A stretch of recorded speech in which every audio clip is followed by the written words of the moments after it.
नमस्कार बच्चों, मैं दिव्यश्री। मैं श्री मधुकेश्वर प्रौढ़शाला ಹೊದಿಗೆರೆ चನ್ನगिरी तालुकु दावणಗೆರೆ जिले में काम कर रही हूँ। देखिए बच्चों, आप 7वीं कक्षा में छुट्टी के लिए छुट्टी पत्र ये रजा अर्जी आपके मालूम है। ये पत्र के बारे में, पत्र कैसे लिखना, ये कैसे लिखते थे, ये सभी के बारे में आपको थोड़ा सा जानकारी होते हैं। देखो, आज 8वीं कक्षा के पाठ 8 छुट्टी पत्र क्या है, पाठ 8 छुट्टी पत्र पाठ के बारे में आज जानकारी प्राप्त करेंगे। देखो बच्चों, आप सभी के पास पुस्तक है ना? हाँ, पुस्तक है। आप सभी पुस्तक खोलिए पुस्तक। हाँ, पाठ क्या है? पाठ 8 छुट्टी पत्र। पहले क्या है? एक शब्दार्थ। तो छुट्टी पत्र में आने वाले, छुट्टी पत्र पाठ में आने वाले शब्दार्थ के बारे में देखना चाहिए। शब्द प्रेषक सेवा में ವಿಷಯ ವಿಸ್ತಾರ आपके मालूम है ಅಲ್ವಾ? ನಿಮಗೆ ಗೊತ್ತಿದೆ, ಕನ್ನಡದಲ್ಲಿ ನೀವು छुट्टी ಪತ್ರ ಎಲ್ಲ ಬರೀತೀರಾ, ರಜಾ ಅರ್ಜಿ ಬರೀತೀರಲ್ವಾ? ಇಂಗ್ಲಿಷಲ್ಲಿ ಏನು ಬರೀತೀರಾ? ಲೀವ್ ಲೆಟರ್ ಅಂತ ಕರೀತೀರಾ ಅಲ್ವಾ? ಲೀವ್ ಲೆಟರ್ ಅಂತ ಕರೀತೀರಾ. ಅದರಲ್ಲಿ ಒಂದು ವಿಷಯ ಏನು ಲೀವ್ ಅನ್ನು ಬರೀಬೇಕಾದ್ರೆ ಅಥವಾ ನೀವು ಒಂದು ರಜಾ ಅರ್ಜಿಯನ್ನು ಬರೀಬೇಕಾದ್ರೆ ನೀವೇನೇನೆಲ್ಲ ವಿಷಯಗಳನ್ನು ಅಳವಡಿಸ್ಕೊಂಡಿರ್ತೀರಾ ಅಲ್ವಾ? ಇಂದ ಬರೀತೀರಾ, ಕೆ ಬರೀತೀರಾ, ವಿಷಯ, ಆಮೇಲೆ ವಿಷಯ ವಿಸ್ತಾರ ಅಲ್ವಾ? ಕೆಳಗಡೆ ನಿಮ್ಗೆ ಸಮಾಪ್ತಿ, ಹೇಗೆ ಸಮಾಪ್ತಿ ಮಾಡ್ತೀರಾ, ಪ್ರಾರ್ಥನೆ ಹೆಂಗೆ ಸ್ಟಾರ್ಟ್ ಮಾಡ್ತೀರಾ, ಎಲ್ಲದು ನಿಮಗೆ ಗೊತ್ತಿದೆ ಅಲ್ವಾ? देख लीजिए, ऐसे भी हिंदी में कैसे लिखते थे एक छुट्टी पत्र को ಅಲ್ವಾ? ಹಿಂದಿನಲ್ಲಿ ನೀವು ಹೇಗೆ ರಜಾ ಅರ್ಜಿಯನ್ನು ಬರೀತೀರಾ ಅನ್ನೋದು ಒಂದು ಪಾಠ. देख लीजिए, इस पाठ में आने वाले शब्द क्या है? प्रेषक मतलब क्या? भेजने वाला. प्रेषक ಅಂದ್ರೆ ಬರೆಯುವವರು, भेजने वाला. आदरणीय, गौरव, सम्मान के योग्य. क्या है? गौरव या सम्मान के योग्य. ನಾವು ಒಬ್ಬರನ್ನ ಸಂಬೋಧನೆ ಮಾಡ್ತಿದೀವಿ ಅಂತಂದ್ರೆ ನಾವು ಅವರನ್ನ ಹೇಗೆ ಕರಿತೀವಿ? ಗೌರವದಿಂದ ನಾವು ಅವ್ರನ್ನ ಕರಿತೀವಿ ತಾನೆ. ಅದಕ್ಕೆ ಕೆಲವೊಂದು ವರ್ಡ್ಗಳನ್ನು ನಾವು ಯೂಸ್ ಮಾಡಬೇಕಾಗುತ್ತೆ. ಅರ್ಥ ಆಯ್ತಾ? ಆ ಒಂದು कुछ ना कुछ एक शब्द को क्या कहते हैं? योग्य. ऊपर क्या है? सम्मान के योग्य कहते हैं. और ये उपयुक्त मतलब ऊपर कहा गया. निवेदन प्रार्थने ಮಾಡ್ಕೊಳ್ಳೋದು. शादी आपके मालूम है? विवाह. कृपा, दया. अभिभावक, देखभाल करने वाला. अभिभावक मतलब क्या? देखभाल करने वाला. रक्षा करने वाला. यह क्या है? रक्षा करने वाला भी कहते हैं. एक देखभाल करने वाला. देखो, ये सभी इस पाठ में आने वाले शब्द होते हैं. देखिए पाठ को, आइए. छुट्टी पत्र देख लीजिए. इसमें ये क्या क्या है? इस पाठ से आप क्या सीख सकते हैं? देख लीजिए, छुट्टी पत्र लिखना सीखते हैं ಅಲ್ವಾ? ಏನು ನೀವು ಈ ಪಾಠದಿಂದ ಏನನ್ನು ಕಲ್ತ್ಕೊಂತೀರಾ? लिखना सीखते हैं. छुट्टी पत्र एक कैसे लिखते हैं, एक छुट्टी पत्र में क्या क्या लिखते हैं, क्यों, ये विषय को कैसे लिखते थे, ये सभी ಅರ್ಥ ಆಯ್ತಾ? ಏನನ್ನ ಬರಿಬೇಕು, ಏನನ್ನ ಬರ್ದಿದ್ದೀನಿ, ಏನನ್ನ ಮುಂದೆ ಬರಿಬೇಕು, ಯಾವ ಒಂದು ವರ್ಡ್ಗಳನ್ನು, ಯಾವ ಒಂದು ಏನು ಸಂಬೋಧನೆಯನ್ನ ಹೇಗೆ ಮಾಡಬೇಕು, ಯಾವ ವಿಷಯ ವಿಸ್ತಾರವನ್ನು ಹೇಗೆ ಮಾಡಬೇಕು, ಸಮಾಪ್ತಿಯನ್ನು ಹೇಗೆ ಮಾಡಬೇಕು. ಅರ್ಥ ಆಯ್ತಾ? ಯಾವ ರೀತಿಯ ಪದಗಳನ್ನು ಜೋಡಿಸಿದ್ರೆ ಅಲ್ಲಿ ಸರಿಯಾಗುತ್ತೆ. ऐसे कैसे ये छुट्टी पत्र के सीखने को आप सीख सकते हैं. ಅರ್ಥ ಆಯ್ತಾ? छुट्टी ಪತ್ರನ लिखना सीख सकते हैं. ಬರೆಯೋದನ್ನ ನೀವು ಕಲ್ತ್ಕೊಂತೀರಾ ಈ ಒಂದು ಪಾಠದಿಂದ. देख लीजिए पहले क्या है दिनांक, पहले आपको ये है क्या है दिनांक है, और उसके बाद प्रेषक सुधा आप ये कब लिखते थे चुट्टी पत्र उसके दिनांक लिख लीजिए. ಅರ್ಥ ಆಯ್ತಾ? ನೀವು ಯಾವ ದಿನದಂದು ನೀವು ಚುಟ್ಟಿ ಪತ್ರವನ್ನ ಬರೀತೀರೋ ಆ ದಿನದ ಒಂದು ದಿನಾಂಕವನ್ನ ನೀವು ಬರಿಬೇಕಾಗುತ್ತೆ. ಎಲ್ಲಿ ಮೇಲ್ಗಡೆ ಫಸ್ಟ್. नेक्स्ट उसके बाद क्या है प्रेषक. प्रेषक क्या है भेजने वाला. ಯಾರಿಗೆ ನಾವು ಇಂದ ಕನ್ನಡದಲ್ಲಿ ಕರೀತಿರಲ್ಲ ಇಂದ ಅಂತ ಕರೀತಿರಲ್ಲ, ಆ ಇಂದಕ್ಕೆ ನಾವೇನಂತೀವಿ ಪ್ರೇಷಕ್ ಅಂತ ಕರಿತೀವಿ. ಹಿಂದಿನಲ್ಲಿ ಪ್ರೇಷಕ್ ಅಂತ ಕರಿತೀವಿ. ಪ್ರೇಷಕ್ ಇಲ್ಲಿ ಯಾರು ಬರಿತಾ ಇರೋರು, ಯಾರು ಲಿಖನೆ ವಾಲ ಬೇಸನೆ ವಾಲ, ಯಾರು ಬರಿತಾ ಇದ್ದೀರಾ ಕಳಿಸ್ತಾ ಇದ್ದೀರಾ ಚುಟ್ಟಿ ಪತ್ರವನ್ನ, ಅವರ ಒಂದು ಅಡ್ರೆಸ್ ಅನ್ನ ಪದ ಅರ್ಥ ಆಯ್ತಾ, ಅವರ ಒಂದು ಅಡ್ರೆಸ್ ಅನ್ನ ನೀವು ಬರಿಬೇಕಾಗುತ್ತೆ. ಸುಧಾ 8वीं ಕಕ್ಷಾ, ಇಲ್ಲಿ ಯಾರು ಬರಿತಾ ಇರೋದು ಸುಧಾ ನೆನ್ಪಿಟ್ಕೋಬೇಕು. ನೀವು ಬರಿಬೇಕಾದ್ರೆ ನಿಮ್ಮ ಹೆಸರನ್ನ ಹಾಕ್ಬೇಕಾಗುತ್ತೆ. ಅರ್ಥ ಆಯ್ತಾ? ಸುಧಾ 8वीं ಕಕ್ಷಾ ಸರ್ಕಾರಿ ಹೈಸ್ಕೂಲ್ ಮೈಸೂರು ए 570020 ये सुधा के स्कूल अड्रेस. अर्थ आयता? सुधाನ ಏನು ಅಡ್ರೆಸ್ ಪತ ಅಂತ ಏನು ಕರಿತೀವೋ ಅದು. ಪ್ರೇಷಕ ಸುಧಾ 8वीं ಕಕ್ಷಾ ಸರ್ಕಾರಿ ಹೈಸ್ಕೂಲ್ ಮೈಸೂರು. ನೀವು ಬರಿಬೇಕಾದ್ರೆ ನಿಮ್ಮ ಹೆಸರುಗಳನ್ನು ಬರಿಬೇಕು. 8वीं ಕಕ್ಷಾ ಸೇಮೇ ಇರುತ್ತೆ ಅಲ್ಲಿ, ಅಥವಾ 9ನೇ ಕ್ಲಾಸರು 10ನೇ ಕ್ಲಾಸರು ಬರಬೇಕಾದ್ರೆ ಏನು ಮಾಡಬೇಕಲ್ಲಿ 10वीं कक्षा या 9वीं कक्षा आप लिख लीजिए. और आपका स्कूल के नाम लिख लीजिए. उसके बाद कक्षा के बाद स्कूल के नाम लिख लीजिए. और वो गांव या शहर ನೀವು ಎಲ್ಲಿ ಓದ್ತಿದ್ದೀರಾ ಸ್ಕೂಲ್ನ ಹೆಸರು ಬರೆದ್ಮೇಲೆ ಆ ಒಂದು ಊರಿನ ಹೆಸರು ಬರಿಬೇಕಲ್ವಾ, ಅದನ್ನ ಊರಿನ ಹೆಸರನ್ನ ಬರಿಬೇಕು. ನೆಕ್ಸ್ಟ್ ಸೇವಾ ಮೇ. ಸೇವಾ ಮೇನಲ್ಲಿ ಏನು ये क्या है सेवा में है ना ए ಗೆ ಅಂತ ಕರೀತಿರಲ್ಲಪ್ಪ ಕನ್ನಡದಲ್ಲಿ. ಅಂದ್ರೆ ನೀವು ಯಾರಿಗೆ ಕಳಿಸ್ಬೇಕಾಗಿದೆಯೋ ಅದು ಅವರಿಗೆ ಬರಿಬೇಕಾಗುತ್ತೆ. ಇಲ್ಲಿ ये 2 ऑप्शन होते हैं, एक कक्षाध्यापक या प्रधानाध्यापक. ಅರ್ಥ ಆಯ್ತಾ? ಇಲ್ಲಿ ಕಕ್ಷಾಧ್ಯಾಪಕರಿಗೂ ನಾವು ಚುಟ್ಟಿ ಪತ್ರವನ್ನ ಬರೀಬಹುದು. प्रधानाध्यापक के नाम पर या कक्षाध्यापक के नाम पर एक ಚುಟ್ಟಿ ಪತ್ರ लिखिए ಅಂತ ಕೇಳ್ತಾರೆ ಅಲ್ವಾ. ಇಲ್ಲಿ ಅವರೇ ಕೇಳಿರ್ತಾರೆ ಕಕ್ಷಾಧ್ಯಾಪಕನ ಅಥವಾ ಪ್ರಧಾನಾಧ್ಯಾಪಕ ಅನ್ನೋದನ್ನ. ಅರ್ಥ ಆಯ್ತಾ? ಆ ಒಂದು ಕ್ವಶನ್ ಅನ್ನ ನೋಡ್ಕೊಂಡು ನೀವು ಏನ್ ಬರಿಬೇಕಾಗುತ್ತೆ ಚುಟ್ಟಿ ಪತ್ರವನ್ನ ಬರಿಬೇಕಾಗುತ್ತೆ.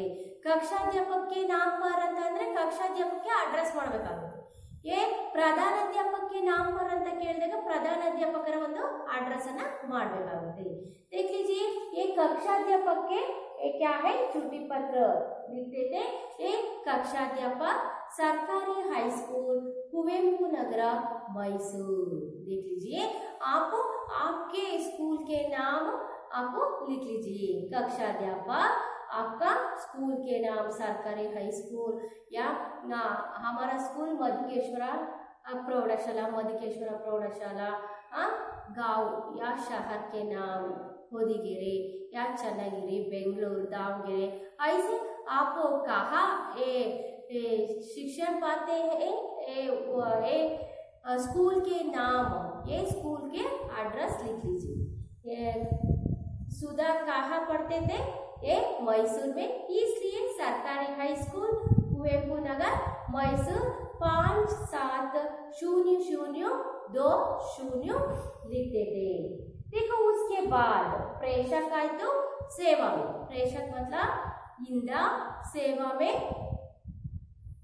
ಏನು ಗೆ ನಿಮ್ ಯಾರಿಗೆ ಬರೀತಿದ್ದೀರಾ ಯಾರಿಗೆ ಅರ್ಥ ಆಯ್ತಾ? ಇಂದ ನಿಮ್ಮ ಅಡ್ರೆಸ್ ಗೆ ಯಾರಿಗೆ ಬರೀತಿದ್ದೀರೋ ಅವ್ರ ಅಡ್ರೆಸ್. देखो उसके बाद क्या है संबोधन.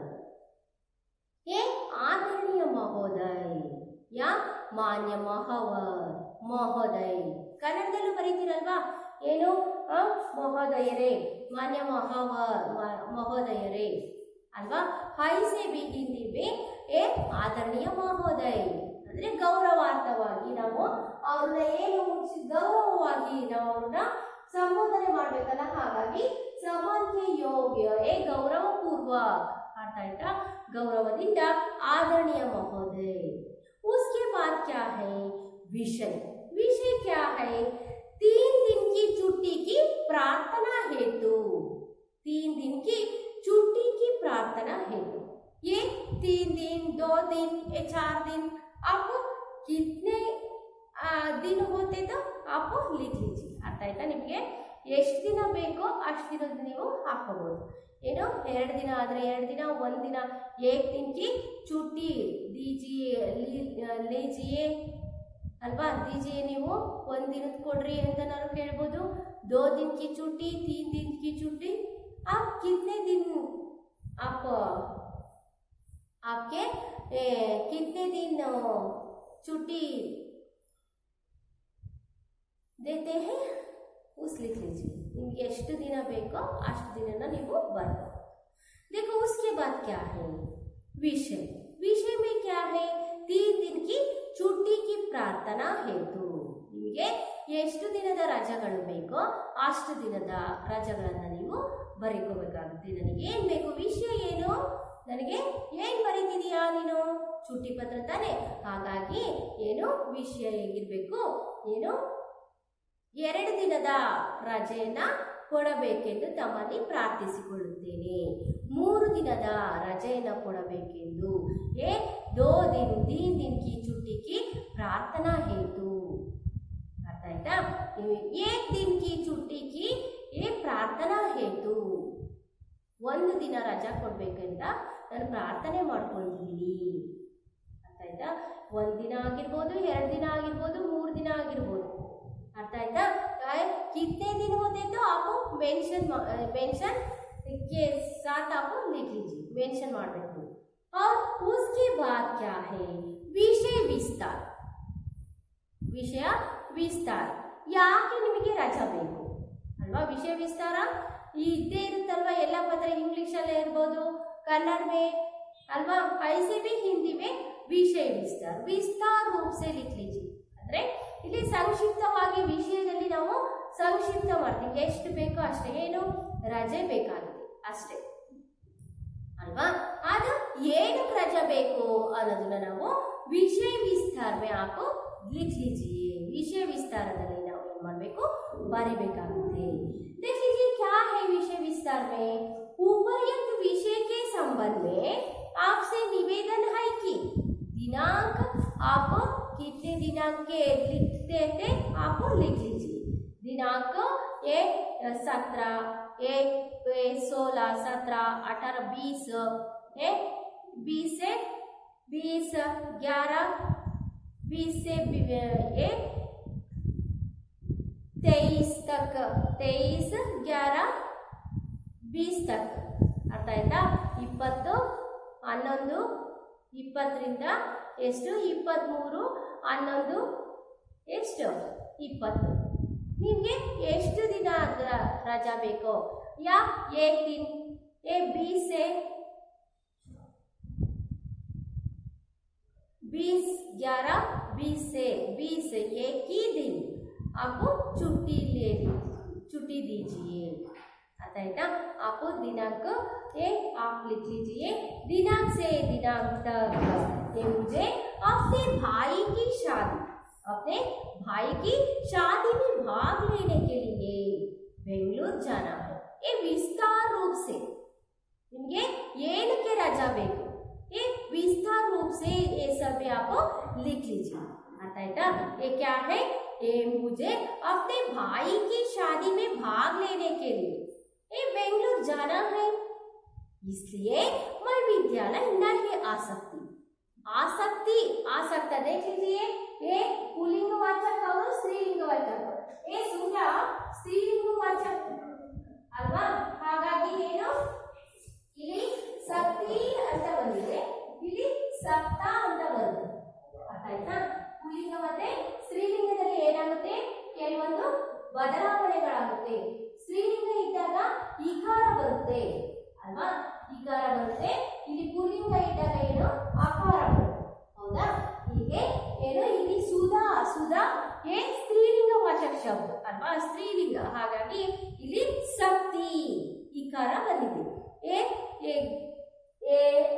पुल्लिंग ये तो क्या है सकता, अतः सकता आता है। देख लीजिए विद्यालय नहीं आ सकता, आ सकती, अतः आपसे प्रार्थना करती हूँ कि इन 3 दिनों की छुट्टी देने की कृपा करें।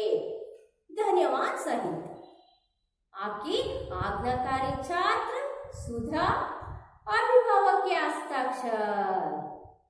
अल्वा देख लीजिए ये क्या है, उपर्युक्त विषय के संबंध में ಹೀಗೆ ಏನು ತಿಳಿಸೋದೇನಂದ್ರೆ आपसे निवेदन है कि आपसे निवेदन है कि ನಾನು ನಿಮ್ಮಲ್ಲಿ ನಿವೇದನೆ ಮಾಡ್ಕೊಂತಿದ್ದೀನಿ ಏನ ದಿನಾಂಕ 20/11/20 से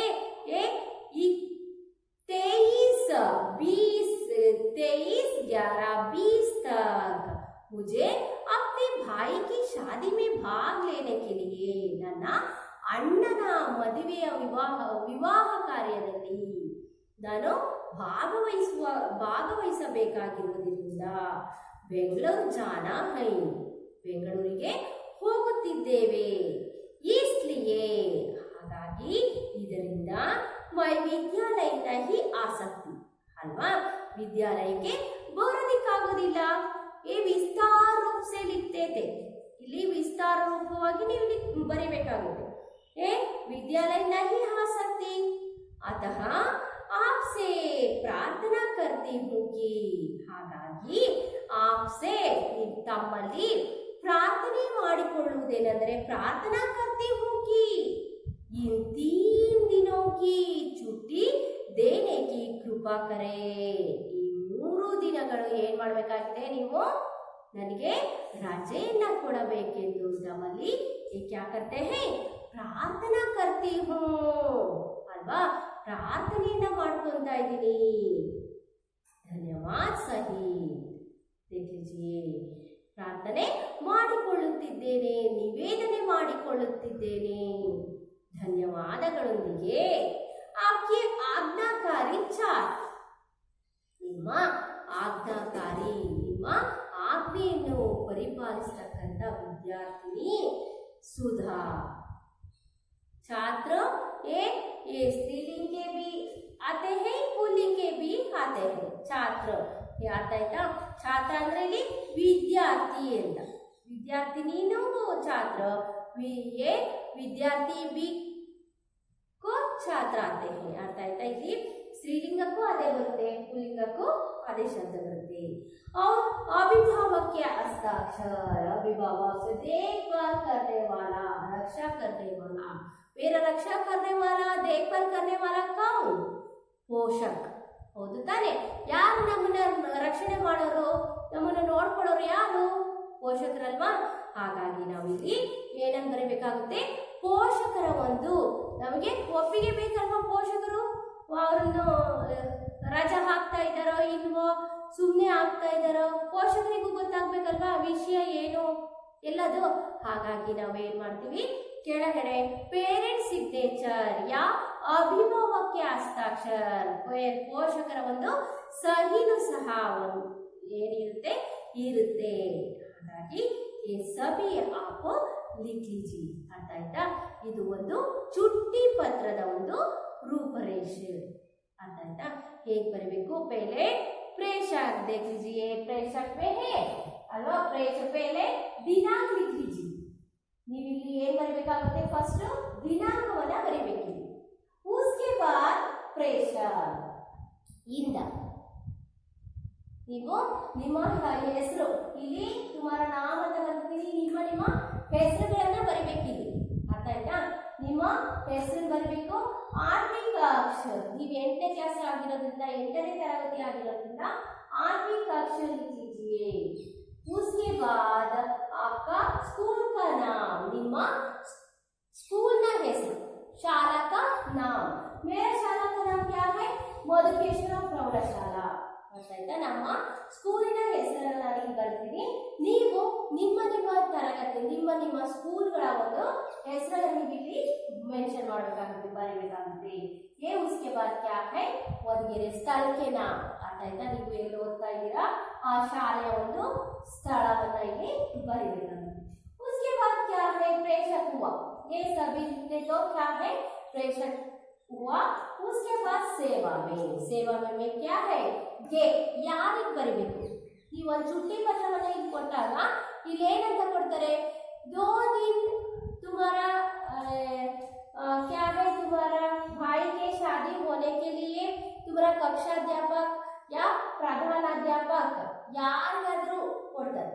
प्रधानाध्यापक ಅಂತ ಕೊಟ್ರೆ प्रधानाध्यापक के नाम पर छुट्टी लिख लीजिए एक कक्षाध्यापक के नाम पर छुट्टी लिख लीजिए ಅರ್ಥ ಆಯ್ತಾ ಈ ಪ್ರಧಾನಾಧ್ಯಾಪಕರಿಗೆ ಅಡ್ರೆಸ್ ಮಾಡಿದ್ರೆ ನೀವು ಪ್ರಧಾನಾಧ್ಯಾಪಕರ ಹೆಸರು ಏನು ಪ್ರಧಾನಾಧ್ಯಾಪಕ ಅಂತ ಬರೀಬೇಕಾಗುತ್ತೆ एक कक्षाध्यापक कक्षा ತರಗತಿ ಅಧ್ಯಾಪಕರು कक्षा मतलब क्या ತರಗತಿ ಅಧ್ಯಾಪಕರಿಗೆ ನೀವು ಅಡ್ರೆಸ್ ಮಾಡಿದಾಗ ಕೇಳಿದಾಗ ಏನು ತರಗತಿ ಅಧ್ಯಾಪಕರಿಗೆ ನೀವು ಬರೀಬೇಕಾಗುತ್ತೆ ಅರ್ಥ ಆಯ್ತಾ देख लीजिए ए सेवा में गे ಕನ್ನಡದಲ್ಲಿ ನೀವು ಗೆ ಅಂತ ಕರೀತೀರಲ್ಲ ಅದನ್ನ ನಾವು ಹಿಂದಿನಲ್ಲಿ ಏನಂತೀವಿ सेवा में कहते हैं ये सभी आप लिख लीजिए प्रेषक सेवा में अर्थ आಯ್ತಾ ये सेवा में कक्षाध्यापक या प्रधानाध्यापक ತರಗತಿ ಶಿಕ್ಷಕರು ಅಥವಾ ಮುಖ್ಯ ಶಿಕ್ಷಕರು ಯಾರಿಗಾದ್ರೂ ಬರೀಬಹುದು ಅಂದ್ರೆ ಯಾರಿಗಾದ್ರೂ ಬರೀಬಹುದು ಅಂದ್ರೆ ಕ್ವಶನ್ ಪೇಪರ್ ಅಲ್ಲಿ ಕ್ವಶನ್ ಅಲ್ಲೇ ಇರುತ್ತೆ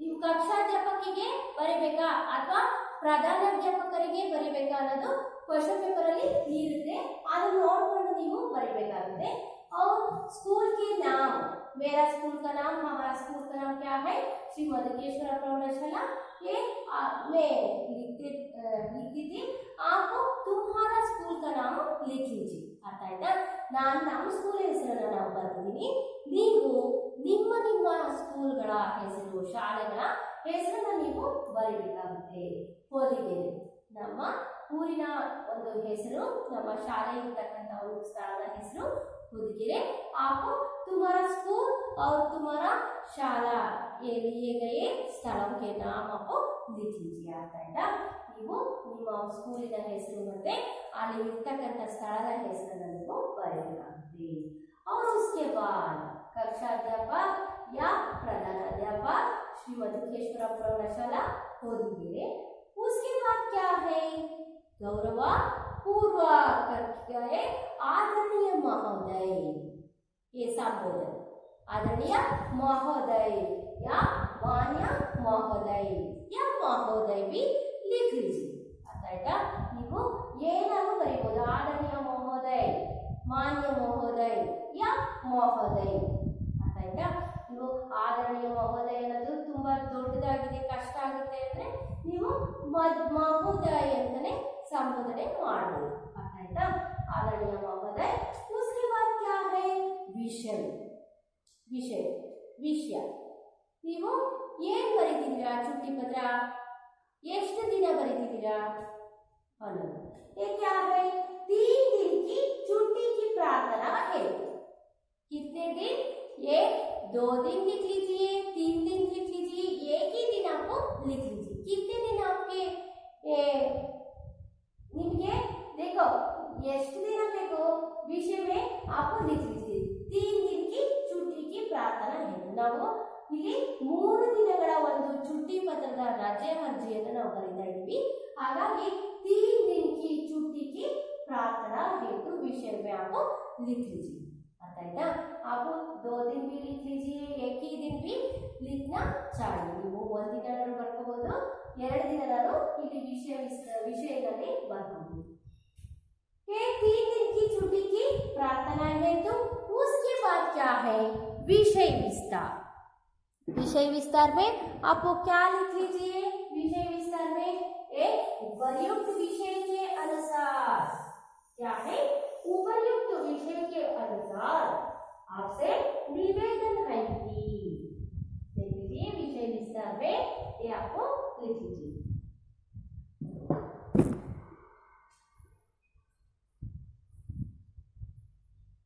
क्या है विषय विस्तार उपर्युक्त पुस्तक में है उपर्युक्त विषय के संबंध, विषय के संबंध में विषय के संबंध में आपसे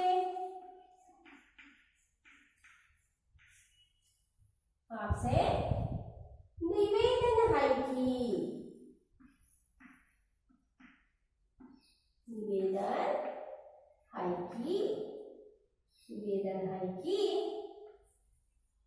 दिनांक आप कितने दिनांक से छुट्टी देने की कृपा करते हैं। एक दिनांक लिख लीजिए। वे 21 से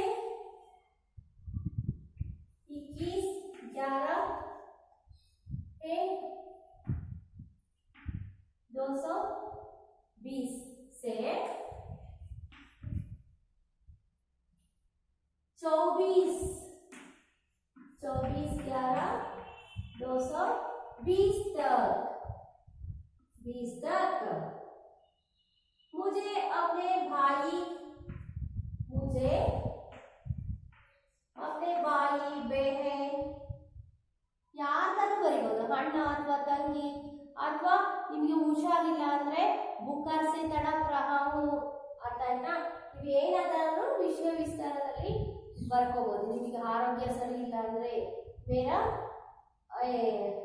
अस्वस्थता होने के लिए, अर्थ आಯ್ತಾ? ನನಗೆ ಆರೋಗ್ಯ ಸರಿ ಇಲ್ಲದ ಕಾರಣ आप 3 दिन छुट्टी लीजिए, अर्थ आಯ್ತಾ? दीजिए, अर्थ आಯ್ತಾ? मुझे अपने भाई की बहन की भाई की शादी में भाग लेने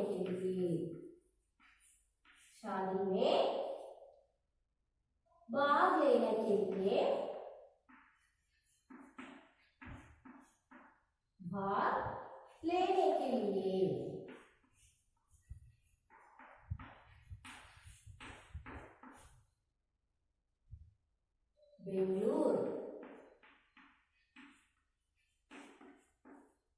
बेंगलुरु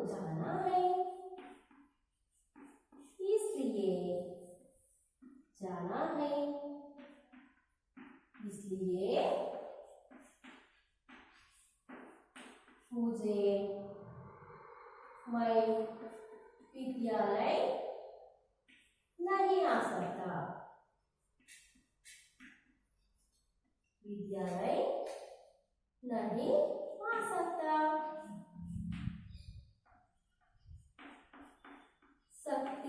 सकता देखो आप ನೀವು ಹುಡುಗರಾಗಿದ್ರೆ ಏನು ಸಕ್ತ ಅಂತ ಬರಬೇಕು, ಹುಡುಗಿರಾಗಿದ್ರೆ ಇಲ್ಲಿ ಶಕ್ತಿ ಅಂತ ಬರುತ್ತೆ, ನೆನಪಿಟ್ಕೋಬೇಕು।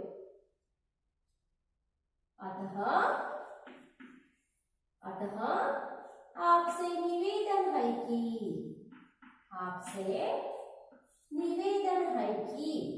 या प्रार्थना है कि निवेदन या प्रार्थना निवेदन है कि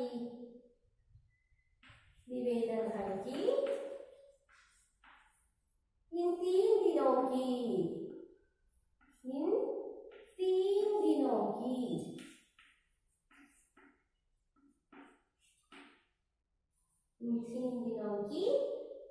छुट्टी देने की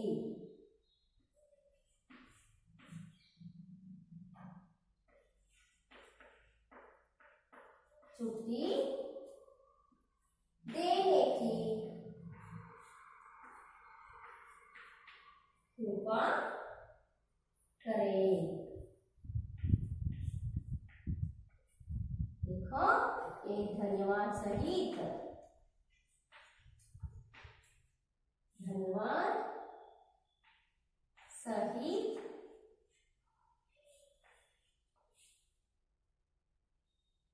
आपकी आज्ञाकारी छात्र आपको आज्ञाकारी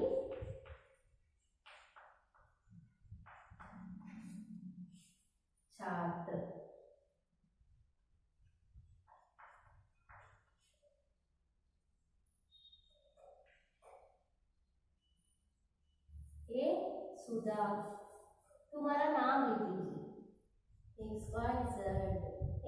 तुम्हारा नाम लिख लीजिए। ये धन्यवाद सही, ये अभिभावक के हस्ताक्षर, पेरेंट्स सिग्नेचर, अभिभावक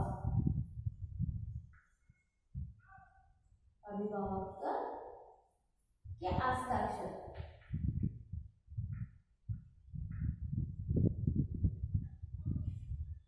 ಇಲ್ಲಿ ನಿಮ್ಮ ಪೇರೆಂಟ್ಸ್ ನ ಒಂದು ಸಿಗ್ನೇಚರ್ ಅನ್ನು ನೀವು ಇಲ್ಲಿ ಬರೆಸಬೇಕಾಗುತ್ತೆ। ಆಯ್ತಾ?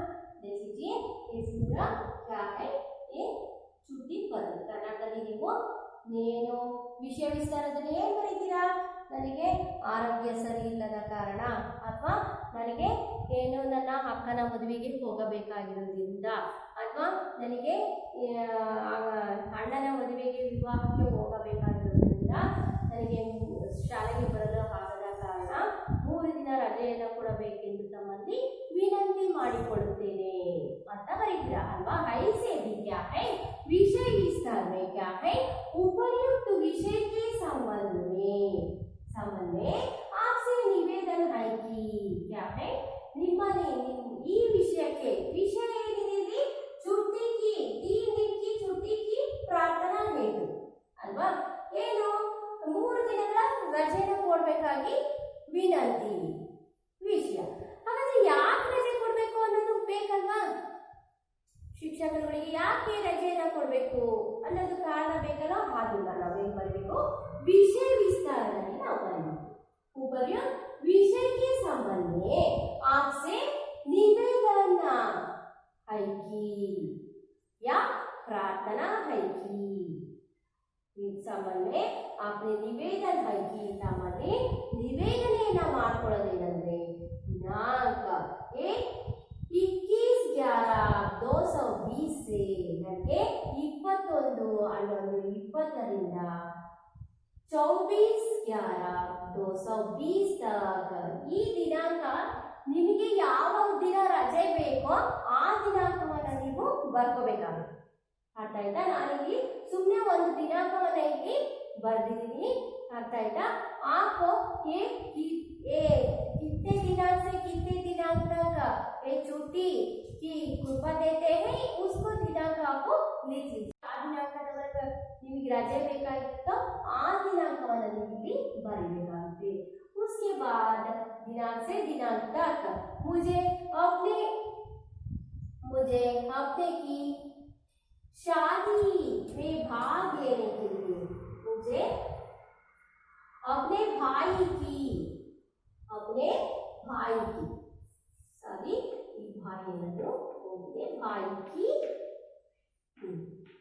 भाई की शादी में भाग लेने के लिए, अपने भाई की शादी में भाग लेने के लिए बेंगलुरु जाना है। ನಾನು ನಮ್ಮ ಅಣ್ಣನ ಮದುವೆಗೆ ಇರೋದ್ರಿಂದ ನಾನು ಎಲ್ಲಿಗೆ ಹೋಗ್ತಾ ಇದ್ದೀನಿ? ಬೆಂಗಳೂರಿಗೆ ಹೋಗ್ತಿದ್ದೀನಿ। इसलिए मैं विद्यालय नहीं आ सकती, ಹಾಗಾಗಿ ನಾನು ವಿದ್ಯಾಲಯಕ್ಕೆ ಸ್ಕೂಲಿಗೆ ಬರೋದಿಕ್ಕಾಗಲ್ಲ। अतः आपसे निवेदन प्रार्थना है कि, ನಿವೇದನೆ ಮಾಡ್ಕೊಳ್ಳೋದು, ಪ್ರಾರ್ಥನೆ ಮಾಡ್ಕೊಳ್ಳೋದು ಏನಂದ್ರೆ, इन 3 दिनों की छुट्टी देने की कृपा करें, ಈ 3 ದಿನಗಳು ನನಗೇನು छुट्टी ಬೇಕಾಗಿದೆ, ಹಾಗಾಗಿ ದಯವಿಟ್ಟು ಈ 3 ದಿನಗಳ ರಜೆಯನ್ನು ನೀವು ಮಂಜೂರು ಮಾಡಬೇಕೆಂದು ತಮ್ಮಲ್ಲಿ ವಿನಂತಿ करती हूँ, ವಿನಂತಿಯನ್ನ ಮಾಡಿಕೊಳ್ಳುತ್ತಿದ್ದೇನೆ। ಧನ್ಯವಾದ ಸಹಿ, ಧನ್ಯವಾದಗಳೊಂದಿಗೆ, ವಂದನೆಗಳೊಂದಿಗೆ ಅಂತ ಕರೀತಿರಲ್ಲ ಕನ್ನಡದಲ್ಲಿ, ಧನ್ಯವಾದ ಸಹಿ ಆಜ್ಞೆ ಆಜ್ಞಾಕಾರಿ ಚಾರ್ಜ್, ನಿಮ್ಮ ಆಜ್ಞೆಯನ್ನ ಪರಿಪಾಲಿಸ್ತಕ್ಕಂಥ ವಿದ್ಯಾರ್ಥಿ, ನಿಮ್ಮ ಹೆಸರನ್ನ ನೀವು ಇಲ್ಲಿ ಬರೀಬೇಕು। ಅರ್ಥ ಆಯ್ತಾ? उसके बाद क्या है, अभिभावक के हस्ताक्षर, ये ಪೋಷಕರ ಸಹಿ, ಪೇರೆಂಟ್ಸ್ ಸಿಗ್ನೇಚರ್, ಅದನ್ನ ಇಲ್ಲಿ ಬರ್ಬಿಟ್ಟು ಮೇಲ್ಗಡೆ ಏನು ಸೈನ್ ಅನ್ನ ನೀವು ನಿಮ್ಮ ತಂದೆ ತಾಯಿಗಳ ಪೇರೆಂಟ್ಸ್ ಗಳ ಒಂದು ಸೈನ್ ಅನ್ನ ನೀವು ಮಾಡಿಸಬೇಕಾಗುತ್ತೆ। देख लीजिए ये सभी क्या है, पहले प्रेषक सेवा में, ये क्या है, आदरणीय महोदय, विषय विस्तार, ये क्या है, ये धन्यवाद सहित आपके आज्ञाकारी चार्ज, अभिभावक के हस्ताक्षर, ये सभी समाप्त। ಅರ್ಥ ಆಯ್ತಾ? ಇಷ್ಟು ನೀವು ಏನು ಒಂದು ಪತ್ರದಲ್ಲಿ ನೀವು ಬರಿಬೇಕಾಗಿರ್ತಕ್ಕಂಥ ವಿಷಯ. ಇದಕ್ಕೆ ಅಂತಾನೆ ಅಲ್ಲ, बुखार से तड़प रहा हूँ या अस्वस्थता होने के लिए क्या ಆರೋಗ್ಯ ಸರಿ ಇಲ್ಲದ ಕಾರಣ ಅಂತಾನು ನೀವು ಸೇರಿಸ್ಕೋಬಹುದು. ಕಾರಣದಲ್ಲಿ अस्वस्थ होने के लिए मैं स्कूल नहीं आ सकता, इसलिए मुझे 3 दिन या 2 दिन आप छुट्टी लीजिए. बुखार से तड़प रहा हूँ इसलिए या 2 दिन 3 दिन आप छुट्टी लीजिए. ಈ ರೀತಿ ನೀವು ಬರೀಬಹುದು. ಇದು ये 8वीं कक्षा से 10वीं कक्षा तक ये छुट्टी पत्र ऐसे आते हैं. ಇದೇ छुट्टी ಪತ್ರದಲ್ಲಿ ಯಾವುದೇ ಬದಲಾವಣೆಗಳು ಆಗೋದಿಲ್ಲ. छुट्टी ಪತ್ರದಲ್ಲಿ ವಿಷಯ ಒಂದು ಸ್ವಲ್ಪ ಬದಲಾವಣೆ ಆಗಬಹುದು. ಅರ್ಥ ಆಯ್ತಾ? ಏನು ವಿಷಯನ ಅವರೇ ಕೇಳ್ಕೊಂಡಿರ್ತಾರೆ, ಆದ್ರೆ ಸ್ಟೆಪ್ಸ್ ಮಾತ್ರ ಏನು ಇವೇ ಸ್ಟೆಪ್ಸ್ ಬರುತ್ತೆ. अर्थ आयता? ये 5 अंक के लिए आते हैं 10वीं कक्षा में. ಎಷ್ಟು 5 मार्क्स ಗೆ ಈ ಒಂದು छुट्टी पत्र ನಿಮಗೆ ಇಲ್ಲಿ ಇರುತ್ತೆ.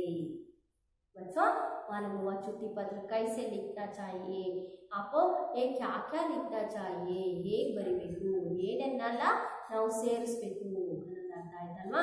देख लीजिए इस पाठ में कुछ ना कुछ एक वाक्य में उत्तर लिखिए प्रश्न होते हैं. आपको ये लिख लीजिए. देख लीजिए छुट्टी पत्र कौन लिख रहा है, ಯಾರು ಈ ಪುಸ್ತಕದಲ್ಲಿ ಬರೆದಿರ್ತಕ್ಕಂಥವ್ರು ಯಾರು? ಹಾ, ಯಾರು ಹೇಳಿ? ಸುಧಾ ಅಲ್ವಾ? छुट्टी पत्र कौन लिख रहा है? सुधा लिख रहा है. सुधा छुट्टी पत्र किसको लिख रही है? ಯಾರಿಗೆ ಬರೀತಾ ಇರೋದು? ಪ್ರಧಾನಾಧ್ಯಾಪಕ? ನೈ, ಕಕ್ಷಾಧ್ಯಾಪಕ ಅಲ್ವಾ? ಕಕ್ಷಾಧ್ಯಾಪಕ सुधा छुट्टी पत्र कक्षाध्यापक को लिख रही है. ಯಾರಿಗೆ ಬರೀತಾ ಇರೋದು? ಕಕ್ಷಾಧ್ಯಾಪಕರಿಗೆ ಬರೀತಾ ಇರೋದು. सुधा कितने दिनों की छुट्टी मांग रही है? कितने दिन? 1 दिन, 2 दिन, 3 दिन ಅಲ್ವಾ? ಎಷ್ಟು ದಿನಗಳು ಬರೀತಿರೋದು? 3 ದಿನಗಳ ಒಂದು ರಜೆಯನ್ನ ಕೇಳ್ಕೊಳ್ತಾ ಇರೋದು.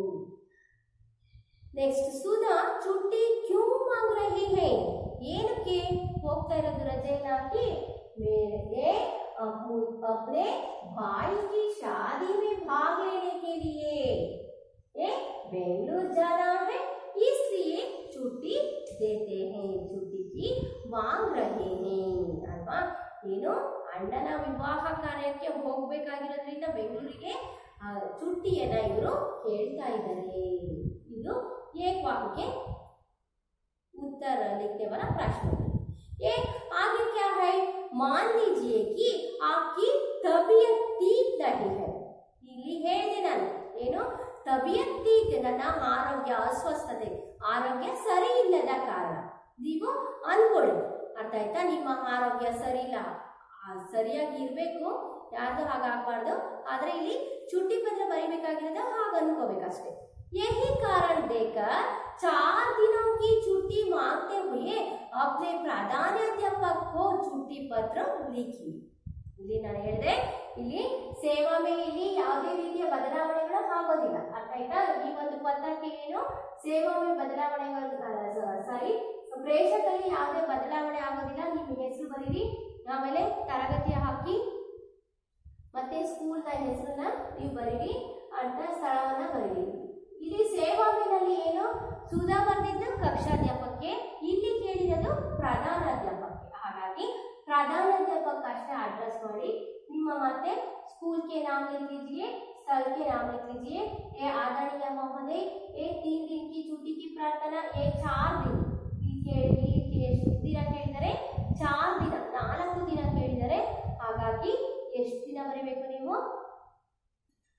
4 ದಿನ ಅಂತ ಬರೀಬೇಕು. 3 ದಿನ ಇರೋದನ್ನ 4 ದಿನ ಅಂತ ಬರೀಬೇಕು.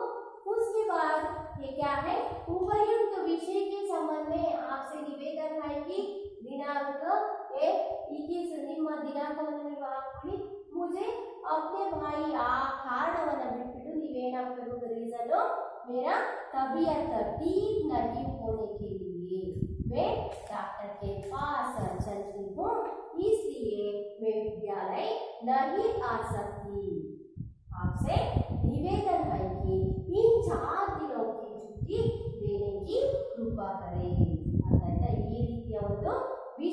ವಿಚಾರವನ್ನು ನಾವು ಈ ಒಂದು ಪುಸ್ತಕದಲ್ಲಿ ನೀವು ಕೊಟ್ಟಿದ್ದಾರೆ ಅಲ್ವಾ, ಫೀಲ್ ಬಿಟ್ಟಿದ್ದಾರೆ, ಡ್ಯಾಶಸ್ ಎಲ್ಲ ಫೀಲ್ ಬಿಟ್ಟಿದ್ದಾರೆ, ಅದನ್ನು ನೀವೇನು ಮಾಡಬೇಕು, ಫೀಲ್ ಮಾಡಬೇಕಂತ ಡ್ಯಾಶಸ್ ಏನೋ ಡ್ಯಾಶ್ ಕೊಟ್ಟಿದ್ದಾರೆ, ನೀವು ಫೀಲನ್ನು ಮಾಡಿ.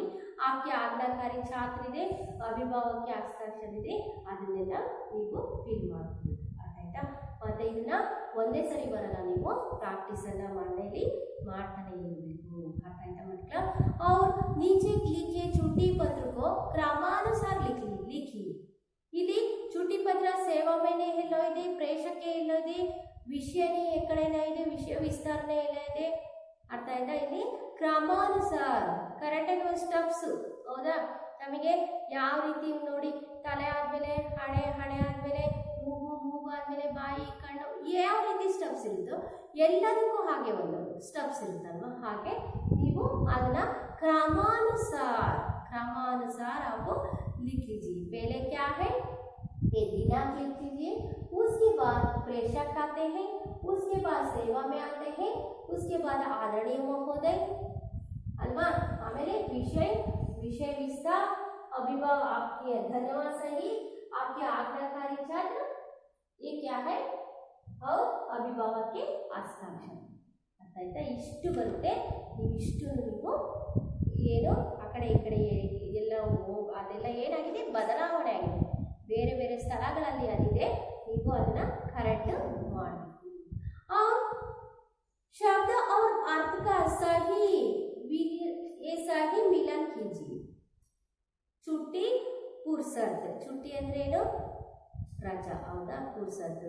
ಹಾಗೆ ಶಾದಿ ಅಂದ್ರೇನು, विवाह, आदरणीय, कृपा, प्रेषक, ये सभी है. आपको ये शब्दार्थ में है, आपको देखकर समझकर आपको मिलन कीजिए. ಅರ್ಥ ಆಯ್ತಾ? ನೋಡ್ಬಿಟ್ಟು ನೀವು ತಿಳ್ಕೊಂಡು ಏನು ಮಾಡಬೇಕು, ಅದಕ್ಕೆ ಯಾವ ಸರಿ ಉತ್ತರ ಅನ್ನೋದನ್ನು ನೀವು ಸೇರಿಸಬೇಕು. और नमूने के अनुसार शब्द बदलिए. महोदय, महोदया, सदस्य, ಹೀಗೆ ಶಬ್ದಗಳ ಏನು ಯಕಾರ ಯಾಕೆ ಹೋते हैं, आकार. अर्थ आयता? दीर्घाक्षर आते हैं, अब देखकर लिख लीजिए. और नमूने के अनुसार वाक्य बदलिए. आपको देखो, ये सभी आपको कल कक्षा में छुट्टी पत्र को प्रैक्टिस करने के साथ साथ ये क्या है, पुस्तक में भी है, ब्लैंक होते हैं पुस्तक में, आपको फिल करने के साथ आपको आइए.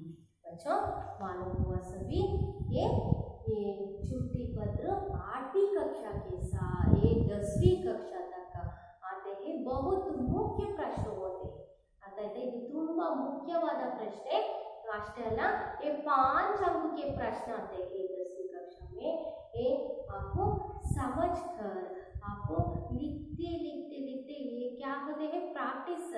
ये क्या है, ಪ್ರಾಕ್ಟೀಸ್ ಮೇಕ್ಸ್ ಮ್ಯಾನ್ ಪರ್ಫೆಕ್ಟ್. ಹೌದು ತಾನೆ? ಪ್ರಾಕ್ಟೀಸ್ ಮಾಡಿದ್ರೆ ನಮ್ಗೆ ಯಾವುದೂ ಬರೋದಿಲ್ಲ. ನಿಮಗೆ ಕಷ್ಟ ಅನ್ನಿಸ್ಬೋದು, ಪ್ರಾಕ್ಟೀಸ್ ಮಾಡಿ ನೀವು ಕಲಿತ್ರೆ ಏನಾಗುತ್ತೆ, ಅದೇ ನಿಮಗೆ ಈಸಿ ಆಗುತ್ತೆ. ಹಾಗಾಗಿ ನೀವು ಪ್ರಾಕ್ಟೀಸ್ ಮಾಡಿ ನೀವು ಇದನ್ನು ಕಲಿತ್ಕೊಳ್ಳೇಬೇಕು. ಆಯ್ತಾ? ಹಾಗಾಗಿ आपको लिख लीजिए, समझ कर आपको 1 बार 2 बार 5 बार आपको लिख कर आपको ये सीख लीजिए. तो आप आज तक कक्षा सुनने के सभी को धन्यवाद.